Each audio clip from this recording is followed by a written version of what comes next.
I'm David Lewis. I'm a professor emeritus at Brown in medicine and community health, and founded the Center for Alcohol Addiction Studies, and have consulted with the medical profession and scientists about the use of marijuana for medical purposes for many years, and have followed the program with great interest in Rhode Island. And familiar with the program in other states, particularly in California.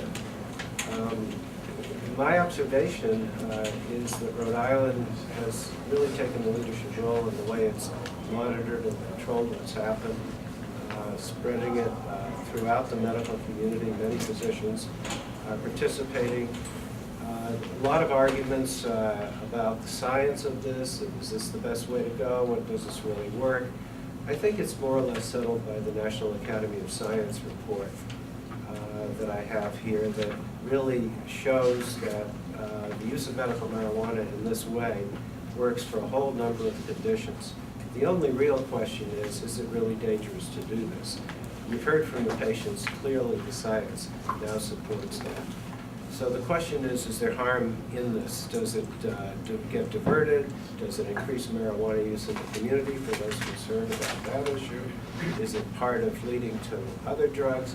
There's now a lot of research on that. California, which got this all started, has a decrease in marijuana use by its children since the medical marijuana was introduced.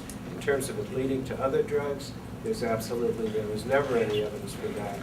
And now we have many more years of experience with it. There's no evidence for it. In terms of diversion from the system, it's rare. Sometimes there have been abuses in the way it was set up, particularly in California with the buyers clubs. I think the Compassion Center is a terrific move for Rhode Island at this time. You have set the groundwork in a responsible, scientific, medical way for what you have.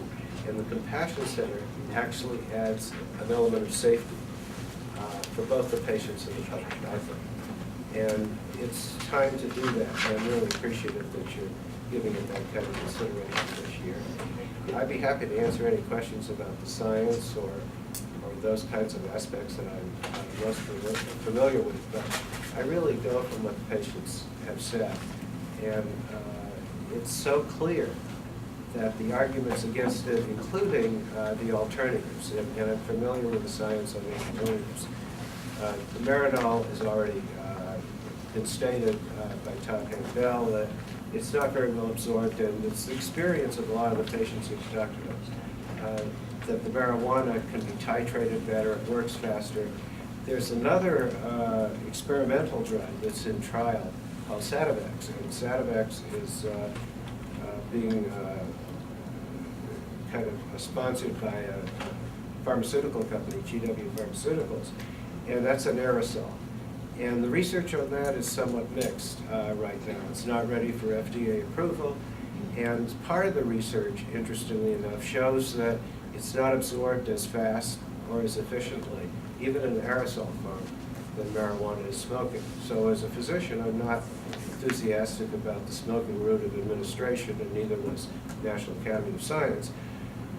The bottom line on this whole thing is, like the Compassion Center philosophy, if somebody is suffering and this is helping them, and it doesn't lead to any illicit problems of significance for the community, then as a physician, I can't see, if the science is there, why you would deny it. There's a lot of fears around it, but there's no logic to denying this to people who are suffering. So in terms of compassionate use and Compassion Center, it all makes sense to me as a physician. And I've supported this effort from the beginning with some skepticism about the controls and the monitoring.